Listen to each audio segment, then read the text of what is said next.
Even after 200 days into the war, there seems no end in sight to Russia's so-called special military operation in Ukraine. Moreover, the war takes new dimensions with each passing day. The latest, Ukrainian President Volodymyr Zelensky says Ukrainians were buried at various sites in the newly reclaimed northeast.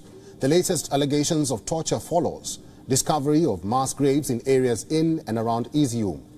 Ukrainian President has drawn parallels between the Izium graves and the aftermath to Russia's withdrawal from near Kyiv months ago.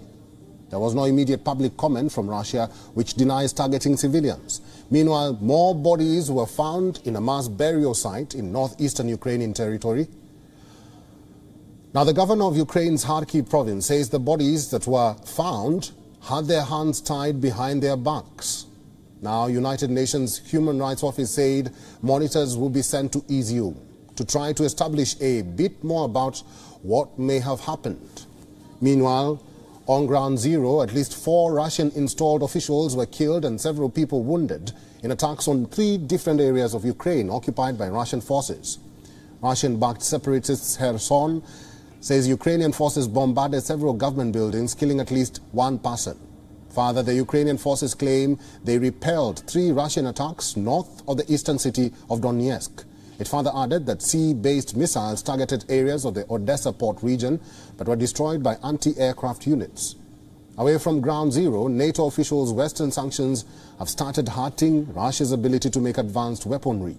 The statement comes days after Russian President Vladimir Putin said Russia was holding up well in the face of Western sanctions. The NATO official further added that about 85% of Russian troops are already fighting in Ukraine. He added that this limits Russia's ability to enlarge its military presence, as it cannot announce a general mobilization without declaring a war.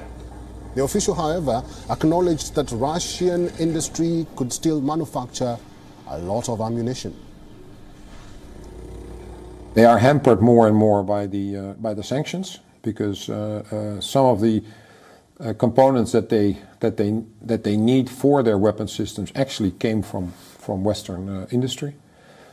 So they are hampered.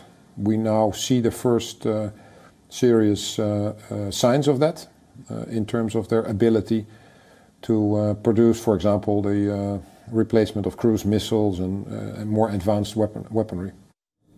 WION is now available in your country. Download the app now and get all the news on the move.